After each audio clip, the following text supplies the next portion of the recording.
Hi everyone, this is Board Games and Bourbon. I'm Glenn Flaherty, and right now I want to talk to you about the new Renegade game called Terror Below, which is a pick up and deliver that's much more American than it is Euro because there's a lot of interaction right away. It's based on the movie Tremors, I would say, and I even saw that they thanked Kevin Bacon in the rulebook. That was kind of neat. Well, what you're going to do in this game, now what I'm going to talk about is the multiplayer. I'm going to talk about the solo predominantly, and some of the changes, the play interaction, and a little bit about the quality of the build, okay? Now, the premise of the game is Tremors, and what you're trying to do is you're going to be in these really cool cars. Let me get all these cars to show you here. Look at the components. First of all, the components in the game are really, really cool. This here looks like a gremlin from like Wayne's World that I really like. Get these little wooden tokens, and these are going to be your vehicles. Okay, you know, you got to be in the UPS truck, got to drop something off there. Is that a Hummer? I don't know what that is. That's in there. You got your Jeep there. Maybe this is from the Fall Guy. Who knows what that is? Rad. And then, of course, you know, you got your white sports car. Very cool. Okay, so you get these cars, and what you're going to do is you're going to put them on these locations. Now, this board here represents your little area that you're playing the game in, this XY chart. They're numbered 1, 2, 3, 4, 5, and 6. 1, 2, 3, 4, 5, and 6. Okay, 36 spaces. You have these spaces with skulls on them. And on top of those, you're going to put these little locations, like in this case, the hospital. Now, those are important because when you play the game, you're going to get these contracts in the game, these bounties. Now, some of the bounties are going to tell you, like this one here, it wants you to just kill a very specific worm in the game called Mist Tentacles. You're going to get 4 points. The goal of the game is ultimately to get 20 points. This card over here says you need to deliver an egg of a certain color, in this case orange, to the hospital. Okay, now what you're going to notice is when we look at these cards here, they all have different colors. This one here is orange, this one's light blue, this one is kind of purpley red, and this is a dark purple over here, okay? They also have different names: Blaster, Screamer, Mist Tentacles, and Boomer.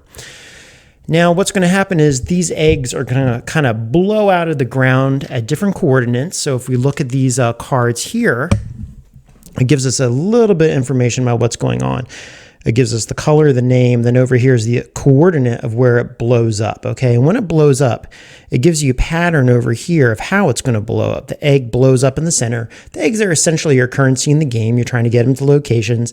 And then it gives you a blast pattern, okay? And blast patterns are where you put debris. Debris is going to be obstacles in the game, but it's also going to be the trigger that allows you to fight a worm. If you get hit by debris, you get to fight it. If you get to fight it, you can fill those bounties that say, hunt a worm. Okay? The cards are also going to have health, and they're going to have card counts. And what the health means is this is how long it's going to take to survive and beat it. Like, let's take a look at this one. This is a non-starter here. Okay, this one is kind of purpley red, called the Screamer. It starts at location 5 and 4. This is its blast pattern, and eggs coming out in the center, and then it throws debris twice to the left, twice to the right. You're going to have to inflict damage on it equal or above 10, and this card is going to trigger when 4 cards total. That's what this little number over here means, if the camera can get that. What that means is when you put down your 4th card on top of this worm, it's going to trigger. And what does it mean to put a card down on it? Well, when you start the game, what's going to happen is you are going to get yourself some personalities, okay? And these are our personalities. Now, you're going to choose 3 different personalities, but you're going to start with 1. Each personality is going to give you a power. So this is government researcher Carlos, the whistleblower. His power is at the end of the turn, you move 2 target tokens 2 spaces in any directions. The target tokens are where these guys are going to blast out of the ground, okay? And it's important to move them near you because when they blast near you, an egg, which is your currency, is near you. The debris is near you that lets you fight it and maybe get points, okay? And you have other personalities. This one here is store owner Will, armed. When Will enters play, search the weapon deck for a rifle and take it, then reshuffle the deck. Okay, so he doesn't give you any like extra movement or anything, but you have a weapon in the game. Weapons are pretty important. Certain weapons you can only use in multiplayer games, not in solo player games. And it's actually pretty logical. The ones they say you don't use are ones that involve other people. Like some weapons will say like, trade this with another person. And of course it doesn't make sense in a solo, so it says don't use those. This one here, graduate student Patricia, amateur cyclist. When you play a 3 vehicle card, and I'll show you that in a second, essentially a 3 vehicle card means you can do 3 actions on your turn. You receive 7 action points to spend instead of 3. Ooh, nice. Okay, so that's kind of like the little switcheroo there. Okay, so you're going to pick one of those to be on your the top of your deck, okay? And so if this person dies during a battle, which basically says, you know, you try to fight a worm. If you defeat the worm, great. If you don't defeat the worm, you get killed, okay? And then if you can't defeat it on your own, if anyone else was in the blast range, they can try to fight it, and they can try to get the points for defeating the worm. And they essentially are trying to end the game because the first person to 20 points ends the game. You're going to get these things called items. Okay, and in this case, this is a seismograph that says, on your turn, discard this card to play a vehicle card face down under any worm as a distraction, gain 1 victory point. You would play something like that if you wanted to end the game. Face down cards move the worms in weird ways. We're still going to get to that. You are going to get weapons like this one here, the hunting rifle. It says, during a worm attack, discard this card to roll 2 dice. Deal damage equal to the higher of the 2 die. Now, in the game, you're going to get these dice over here, which are really cool. They look very 80s. You know, you'd see this on a t-shirt or on the side of Bigfoot or something like that. You're going to roll them. The higher number in certain cases you do 4 points of damage there. So you'd probably need someone to help you defeat the worm in that case. In the solo game, you're going to roll these for placement of cards. Also, the overall setup of the game is variable. And so instead of putting the locations around the board where it suggests you do it, you can also just roll dice and pick coordinates and do it that way. Okay, a lot of use here. These are the debris. Okay, they're just like little rockaroos there. These are the victory points you get for dropping off random stuff. You're going to want to drop off random stuff at different locations because on top of getting a point for dropping it off or a contract card, depending where you go, you also get a little benefit. These are the eggs themselves. Very cool. They're textured. They kind of look like evergreen things. I forget what they're called. The board itself is matte, and then it has glossy areas, which is really, really cool. Very thick. The cards are very textural, feel good in the hands. Very heavy components there. Everything in here feels really good. Over here are just some worm standees that really just kind of serve as statues. No other functional good. And on your turn, let me tell you what your actions are. You're going to get this little handy little player aid here. And on your actions, you can move a space. Boop. You can jump over another person called ramping. So like if this person's there, it'd only be 1 point to go there. You can't move into something with rubble. You have to remove rubble. Number 3 is you can remove rubble. Now, the other benefit to removing rubble and why you might want to spend turns removing rubble is when you get 3, you have to trade in 3 right away, and then you can either get more items or more weapons. But some items in the game, like this one here, the white hat says, all your weapons deal 2 damage. Discard this card. If your leader dies, you may only have 1 hat at a time. So sometimes you can only have 1 item at a time. You don't know what it's going to be. It's a little bit random. And that way, it's kind of like playing Elder Char or something like that. Although I must say the overall feel of the game kind of leans towards the game Australia that came out not too long ago by Martin Wallace, except this one starts with the action right away. So I actually might prefer this. The other one's heavier, but this one you get right into the nitty gritty. Okay, so you can also remove rubble. You can pick up eggs in the game. So like if this is right here, I can move there. 1 to move, 1 to pick it up. However, the rule says when you pick up an egg, that's the end of your turn. I don't know why. It probably makes the game work, but that's the rule there. If you pick up an egg, that's the end of your turn. And lastly, you can also deliver an egg. Okay, when you deliver an egg, you can carry as many eggs as you want. You deliver it, you get your point, your bonuses, and then your little extras. What are the extras in the game? I know, there's a lot of details to get through. Well, should one of your cards die, like if one of your people die from doing a battle, go to the hospital, they're revived. If you go to the government facility, you are going to get a secret bounty that you can fulfill. If you go to something called the motel, you're going to score. So you get extra victory points there. That is the government facility. You're going to get a bounty. If you go over here to the general store, you're going to get a free item. That can be really helpful. And if you go to the state police, right, it's kind of like dead of winter in that way. You're going to get weapons. Okay, now, after that, how do we actually set up the game? Okay, well, let me show you one more thing, which is going to be what are your movement cards, probably the biggest part of the game. The movement cards in the game move the worms around the board, and they tell you very specifically how to move them. Like in this case, the boots. If you play this, you're going to get 2 action cards, or 2 action points. So you can move and pick up. You can only do 2 things. Also, it's going to move the card, the token of the worm down 1 space. Okay, so this one here, for instance, this blaster, says at 5 and 5, it would come out, right? So at 5, 1, 2, 3, 4, 5, it would be right there. Now, if I played this card down, it would say it would shift the location of this down. Eventually, let's just say if I had this worm out here, if I got a total of 4 cards up, because this says 4 in this explode number here, if I had played my 4th card, it would do its movement and then it would pop out of the ground, okay? It would pop out of the ground wherever that token moved, boom, and then I have the opportunity to take the egg or fight it or something like that, okay?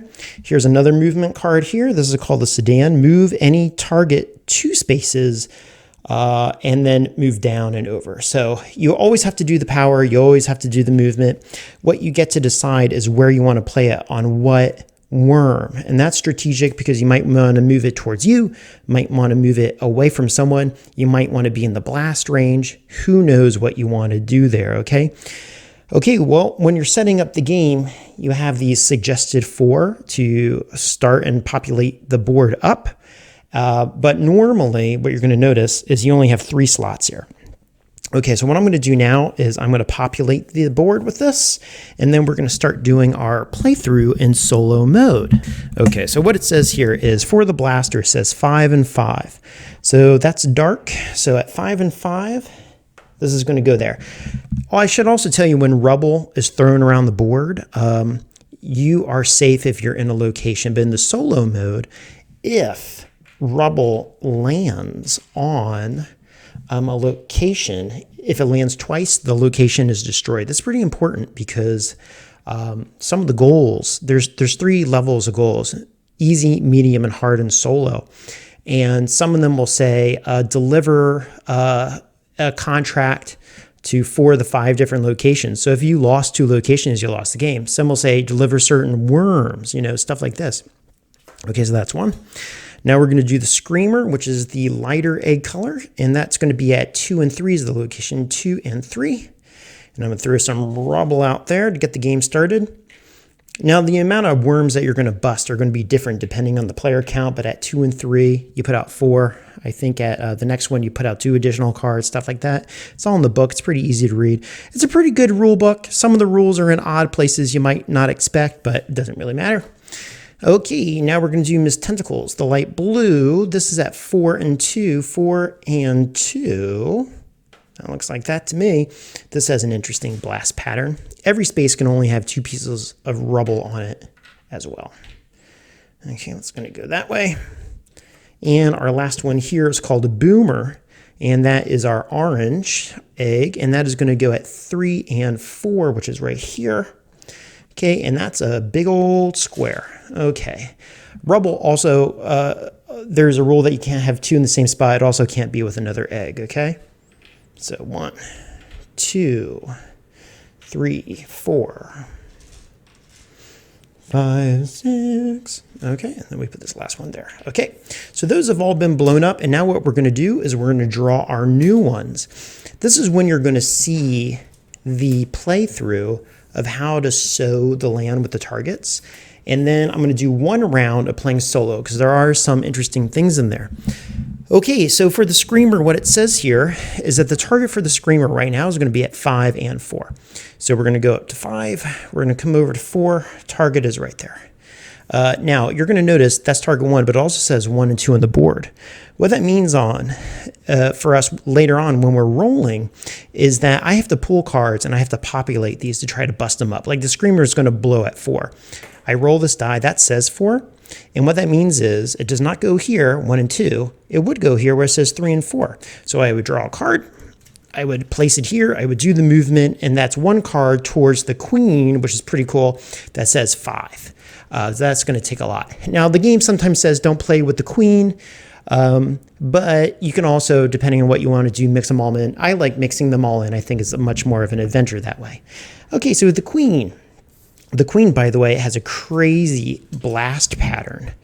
All right, now look at that. Now, normally an egg would be in the center, and then you'd have like a straight line of debris. This one puts 4 eggs out and puts debris everywhere. That is awesome. That is really cool. So everyone can get in the fight there. Okay, but this goes at 3 and 3. So let's put this at 3 and 3 right there.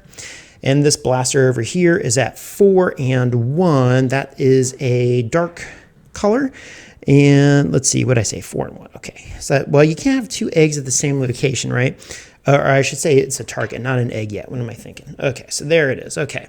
If an egg were to pop out of the ground where another egg is in solo mode, they destroy each other. Which stinks, because now what you did is you took 2 of your resources out of the game, okay? Okay, anyway, so let's get the game going. I'm going to show you what to do here. I'm going to choose my... Okay, I'm going to choose this. When you get your player aid, if you look at the bottom, it tells you what car you have. So I'm going to start playing with the white car. And I am going to choose to put it, when I look at my contracts, I see a dark purple egg to the motel, a dark purple egg to the police station, and I see 2 hunts here. Well, I see a dark purple egg here in the motel. So I'm going to start on the motel because I think that'll be pretty easy. I want to do as much as I can. So I'm going to take my number 5 card here. That's just strictly movement. I'm going to put it on my number 1 because I don't want to blow the queen. That looks pretty horrific. Okay, I'm going to put that down. It says, go ahead, do your movements. I have 5 here, okay? And my power, and I think when I started the game, I said I was going to start with Carlos. And my power for my person says, at the end of your turn, move a target token 2 spaces in any direction. I might move things away from me. Okay, so I have 5 actions. So I'm going to do 1, I'm going to clear. 2, I'm going to clear that. I have 2 towards my total 3. 1, 2, 3, 4, and then 5. I'm going to pick up this egg. Okay, so I have an egg. Egg also ends my actions. My actions are done. Okay, now I'm going to roll to put a card on a worm. I rolled a 3. 3 matches this number here, 3 to 4, so it goes on the queen. Okay, I'm going to put that down there. And it says down and left. Okay, and where's my 3? So down and left. Boy, I have 2 targets on the thing. That's crazy. Okay, now I have to roll again. You can roll with the same die or the other die. And it says 2. 2 is going to blow. Okay, boom. So that's going to be the screamer. Number 1 is going to blow. Okay, so this is going to blow. And what that means is this egg is going to go bam right out, right? Comes right out of the ground. The eggs sit really well, by the way. The blast pattern is that it goes like this, to the left and 2 to the right, there and there. Now in solo mode, you have to fight when you get hit. Bummer. Now what am I going to do here? Okay, only thing I have here is my rifle. It says during a worm attack, discard this card, roll 2 dice, deal damage equal to the higher one. Okay, I'm going to discard it. I'm going to roll 2 dice. The screamer says that it is 4 points. Oh no, it says 10. Oh my gosh. Why even do it? I'm not going to roll. I can't roll 10. That's not going to happen. All right, I'm just going to lose that. Okay, well, that's a bummer. So because I automatically lost that, because I had just take the higher, that means, Carlos, it's been fun knowing you. You're going to go away. And now I am left with Patricia as my starting person out of my 2. If I lose everybody, if they all die, game's over, okay? Okay, so I just blew this. This one's out of the world. That card goes. That card goes. This comes up, a new one comes up, a new number 1. And what did I do with my target? And that goes at 5. It's a screamer, health is 9. Takes 3 cards to trigger it, but now instead of left and right, this person is up and down.